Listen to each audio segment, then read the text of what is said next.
मुंबईतल्या सिद्धार्थ महाविद्यालयात रामदास आठवले आणि आनंदराज आंबेडकर गटाच्या वादात विद्यार्थी भरडले जात आहेत। रामदास आठवले गटाच्या प्राचार्यांना शिपायाला धक्काबुक्की केल्यानंतर कॉलेजमध्ये एकच गोंधळ उडाला। यामुळे आता पीपल्स एज्युकेशन सोसायटीवर दावा सांगणारे रामदास आठवले आणि आनंदराज आंबेडकर यांच्यातला वाद टोकाला गेलाय। आनंदराज आंबेडकर गटाने आधी दादागिरी सुरू केल्याचा आरोप रामदास आठवलेंनी केलाय, तर आठवलेंच्या दबावाखाली शिक्षण मंत्री सिद्धार्थ कॉलेजमध्ये हस्तक्षेप करत असल्याचा आरोप आनंदराज आंबेडकरांनी केलाय।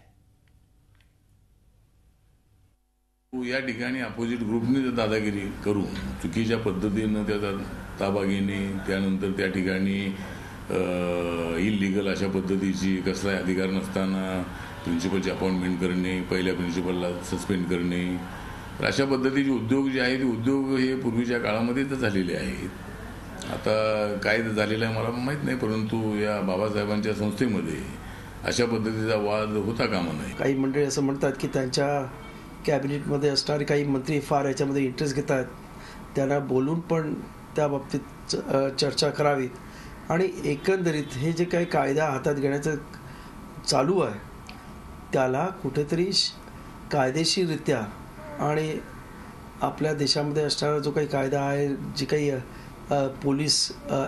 पोलिसांचं संरक्षण आहे तसं संरक्षण आमच्या कर्मचाऱ्यांना मिळावं। झी 24 तास रहा एक पाऊल पुढे।